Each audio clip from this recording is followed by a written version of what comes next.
Good afternoon guys, no? Magandang hapon po sa aking mga minamahal na subscribers sa YouTube, no? Itutuloy ko ang pagtuturo sa negosyong tuyo, no?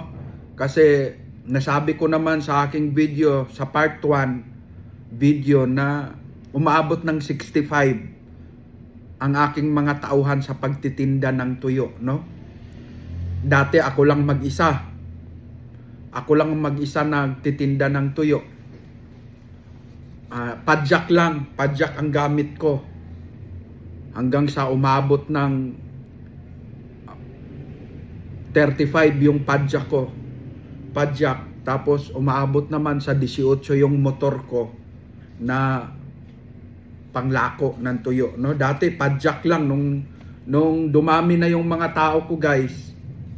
Nung dumami na sa Dasmariñas, Cavite, nung dumami na, ay nagpagawa ako ng sidecar, mga padjak, at dumami na, motor na ang binili ko. No, motor na. Hinihila niya na yung mga sidecar ko.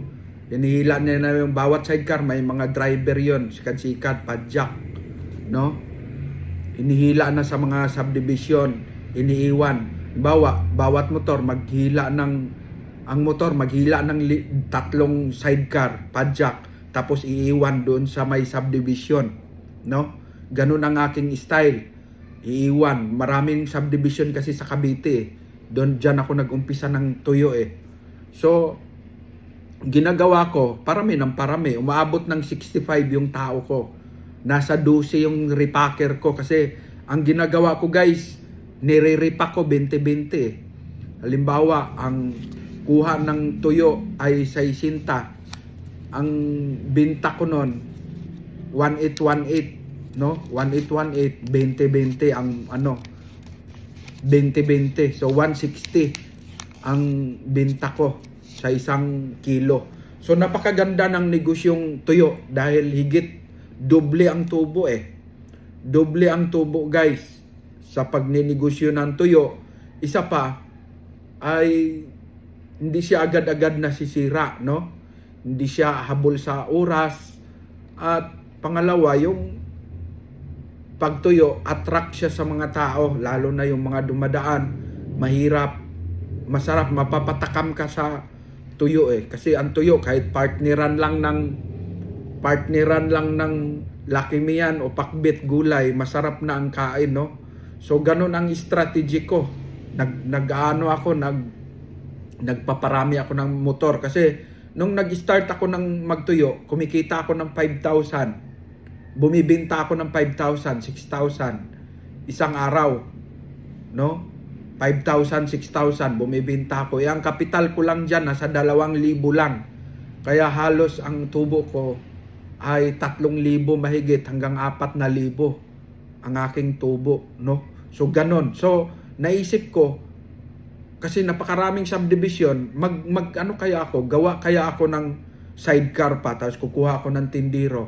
Hanggang sa kinukuha ko yung mga kapatid ko na tindiro, repacker, tindiro. Tapos nung nakita ko na kumuha ko ng tindiro, nagpasok din ang pera sa akin, no? Hindi man ganon kalakas buminta na katulad ko, pero bumibenta ng 4,000, higit naman sa kalahati yung tubo ko. So meron akong bumibenta yung kapatid ko ng 4,000, merong 2,500 na tubo. Bawasin yung 500, pasahod sa kanya. So nasa 2,000 ang tubo ko sa aking kapatid. So ibig sabihin, nag-e-earn ng pera ang kinukuha kong tao. Nag-e-earn, nagpasok siya ng pera hanggang sa umaabot ng 35 yung padjak ko guys, no? Ganun kaganda ang negosyong tuyo. Umaabot ng 35 yung sikat-sikat ko padjak hanggang sa medyo malayo na kasi pinapadjak nila mura Dasmariñas, Guevara, Dasmariñas papunta sa mga subdivision, mga malayo na yung iba. Ang ginawa ko, bumili nga ako ng motor, motor ko, badja, barako, tapos hinihila yung 3 sidecar, hinihila yung 3 sidecar papunta sa kanilang destination para idadaan. Pero yung motor na ginagawa ko guys, may sidecar din, naglalako din, nagtitinda din. So ganun kaganda ang aking strategy sa pagmamarket ng tuyo. Napakaganda siyang i-market kasi pagpasok sa subdivision, magbayad lang yung padjak yung tao ko ng 10 piso sagit, 5 piso ang pagpasok sagit para magtinda. So ganun ang strategy ko sa pagninegosyo ng tuyo, no? Napakaganda ng strategy na ginagawa ko guys. Tapos hindi ko siya hinahaluan ng bisyo, no? Wala akong bisyo, wala akong alak, sugal, sigarilyo, babae, wala. So nagnegosyo ako, seryoso ako sa pagninegosyo. Hanggang sa maabot na ng 18 yung motor ko. 18 na yung motor ko kasi dumami na Dumami guys. Meron na akong barak sa Santa Rosa, Laguna. Meron na akong barak sa San Jose, Batangas. Meron na akong barak sa Santa Maria, Bulacan, sa may Parada, Santa Maria, Bulacan. Tapos meron akong barak sa Carmona. So dumami ang aking pagninegosyo ng tuyo. Kumalat siya guys, no? Kumalat, dumami ang aking mga tao. Hanggang sa mga nakabili ako ng mga sasakyan. Una kong sasakyan, multicab, hakutan ko ng tuyo. Hanggang sa umaabot ng 3 yung L300 ko guys. Sa pagninegosyo ng tuyo, tapos 18 yung motor. So 18 motor, 35 naman yung padjak. No? So napakaganda ng negosyong tuyo guys. Napakaganda yung negosyong tuyo. Kumbaga kumikita talaga ako, no? Tsaka siyempre ang tanong natin, saan ba kukuha ng tuyo, no? Saan ba kumukuha ako ng tuyo? So kumukuha ako ng tuyo sa Balot Tondo. Nandyan kasi yung tuyo Nandyan yung budiga ng tuyo. Kahit 10 million kilos na tuyo, kahit 5 million kilos kuhanin mo, nandyan. Yung mga tuyo na Balot Tondo, hindi Divisoria yan ha, malayo sa Divisoria yan. Mga 30 minutes pa mula sa Divisoria ang distance, malapit sa pier doon banda sa may nabutas yang Balot Tondo. So napakalakas kong kumuha. Puno yung truck pag kumukuha ako. Pag kumukuha ako, 5,000 kilos, 10,000 kilos ang kinukuha kong tuyo. So napakaraming tuyo dyan, no? Galing sa Pagadian, ayan yung mga tuyo dyan. Pero bawat probinsya kasi may iba-ibang tuyo, no? Halimbawa, ang Zamboanga, ang makukuha mo sa Zamboanga, mga pusit Mga pusit lang ang malakas doon, no? Malakas, galing sa Zamboanga, mga pusit. Galing naman sa Palawan, mga isdang bato, no? Mga isdang bato, dilis. Galing sa Masbate, dilis, at saka iba-ibang mga isdang bato din, mga ano. Tapos galing naman sa Ruhas, mga lawlaw na tuyo, mga tamban na tuyo. Yun yung galing sa Ruhas. Galing naman sa Sorsogon, iba galing Bicol, iba-ibang klaseng tuyo. Hindi lahat sa isang lugar ay maraming klase. So pag nasa Metro Manila ka, ang istakan talaga ng tuyo kasi hindi lang naman galing sa Pilipinas ang tuyo, mayroon ding mga galing sa China na tuyo guys. Nasa bodega diyan sa sa Balot Tondo. Napakaraming tuyo diyan, no? Ang strategy ko sa tuyo kasi kukuha ako ng, halimbawa, tuyo. Ito ha, sample ito guys. Halimbawa, tuyo. Tamban na tuyo, lawlaw na tuyo. Meron kasing tinatawag dyan na class E, class B, class C. Yung class C, medyo mura-mura yon. Nakukuha ko lang yung class C, halos 30 lang ang kilo Pero mamula-mula siya. Pareho lang ng laki, pareho lang ng pero sa kulay nagkaiba dahil yung pula-pula, mataba, lumabas na yung taba niya sa sobrang tagal na sa stock, sa loob. Nagyayelo kasi yan, storage ang tawag dyan sa bodega dyan sa Tondo, Balot Tondo. Mga nagyayelo yung building dyan. Ang laman, mga tuyo, no? Daing tuyo at mga naka-stocks, naka-frozen sa loob. Pag matagal na masyado yung tuyo, 5 taon na, 4 na taon, meron 7 taon na, namumula na siya. Pero hindi makati. So ang ginagawa ko guys, bumili ako ng, meron naman pag magaganda, 70, 60, 70 ang kilo ang kuha ko. Ang ginawa ko, kukuha ako ng Class A, kukuha din ako ng, ang Class A kasi yun yung mga nasa mga SM, sa mga department store, yung mga mamahalin na mga tinda. Yun yung TM, may TL. Yan yung mga tinitinda sa SM, no? Mga tuyo. Yun yung Class A. Pero ang kinukuha lang natin guys, Class B at saka Class C. Ang Class B siguro pag yung Class A kasi 110, 120 ang isang kilo doon. Kasi pang SM yun, mapuputi yun, mga magaganda talaga yun. Pero ang kinukuha ko, yung panglako, yung Class B, yung makikita nyo sa mga palengke, Class B yan. So, ang style ko, kumukuha ako ng Class B, Class C. Yung Class C, yun yung 25 lang, 30 lang ang kilo, sa kulay lang magkaiba. So, ang ginagawa ko dyan guys, kukuha ako ng sizing, yung tag 70 ang kilo, sa 60 ang kilo, Class B. Kukuha din ako ng Class A, Class C, no? Class C, yung 30 ang kilo.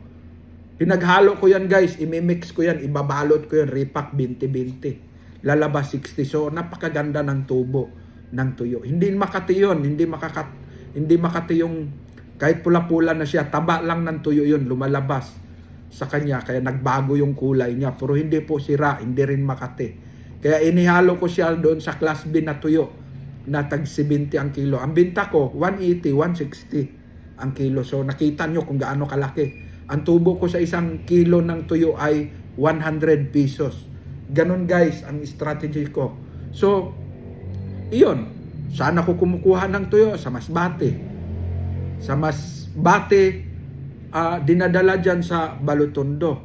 Pero mas maganda kasi diyan na sa Balutondo. Pero pag madaling araw kasi yung mga biyahero galing sa iba-ibang lugar ng Pilipinas, madaling araw na sa Balutondo nagbababa. So pwede kang makabili diyan ng kasi bago sila bumiyahe galing Masbate, kung may kontak ka sa Masbate o sa probinsya Pagadian or sa Zamboanga City or sa Rojas, may kontak ka, pagdala diyan pwede na isegregate kasi pagdating nila kasi dyan sa Balutondo, may mga may-ari na yung mga tuyo sa mga bodega Kumbaga kinukuha mga Chinese. Mga Chinese yung mga may-ari, no? Mga may-ari doon, Chinese. So, bago dinala ng mga dyan, ng mga tao dyan, na biyahero, ay may kanya-kanyang may-ari na, no? May kanya-kanyang may-ari na yung mga tuyo. So, ganun po. Kaya pag pumupunta kayo doon, kung maghintay kayo ng hindi po kayo makakabili. So, ang style ko noon, makipag-chika-chika ako dyan sa mga mga biyahero. Hanggang sa makukuha ko ang number, hanggang sa isasabay nila sa biyahe yung sa akin, makukuha ko mababa, guys. No? Tapos kumukuha din ako sa Batangas, Kalatagan, Batangas, Nasugbo, Batangas. No? Maraming mga tuyuan dyan dahil yung mga mandaragat dyan ay galing Palawan, no? Ang lalaking mga barko galing Palawan. Yung mga tao doon ay sideline nila yung pagbibilad ng tuyo, labahita, dalagang bukid, at saka mga isdang bato, danggit. Yan yung mga isdang galing sa Nasugbo, Batangas, galing yan sa Palawan, no? So rekta ako nun guys kasi ang nagbibilad mismo yung mga mandaragat na galing sa Nasugbo no, babiyahe sila, punta doon sila nananagat sa China Sea. Tapos pag uwi nila, ang dami nilang tuyo guys, tuni-tuniladang mga tuyo, no? Tuni-tunilada. Ako doon ako kumukuha guys. Nagdala ko ng L300, punta doon, punong-puno. 1,000 tuniladang tuyo ang dala ko, dalagang bukid. Dalawang klase lang, no? So napakarami kong klaseng tuyo na tinitinda. Daing, tuyo, dili, sapsap, galunggong, ayungin, salay-salay, hito, kanduli, dalagang bukid, labahita, danggit sibo, espada, pusit, no, banak, tilapia, So napakarami kong mga klase-klaseng tuyo. Attract siya masyado guys sa mga customer. So doon ako nag-boom guys sa aking pagninegosyo ng tuyo na palaki ng palaki, no? So tumigil ako sa pagninegosyo ng tuyo 2015 dahil marami na akong negosyo, ganun kasi pag nasanay kang kumita, mag-upgrade ka ng palaki ang negosyo mo, no? Palaki ang negosyo mo. Ganun ang pagninegosyo ko ng tuyo. So, hindi ako kukuha ng tao na magtinda pag hindi siya mag-earn. So, nang nakita ko, ang estimate ko, pag kinukuha kita bilang tauhan sa pagtitinda ng tuyo, bibenta ka man ng 3,000, meron akong 2,000 na tubo, ibigay ko man sa'yo yung 400, sweldo mo, ay may 1,000 plus, 1,600 ako sa isang tao lang. Nasa 60 yung tao ko guys. Imagine kung gaano karami ang mga tao ko.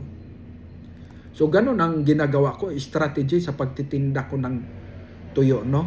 So, sunod na vlog ko, ang ituturo ko paano ang sistema sa pagtitinda ng tuyo, no?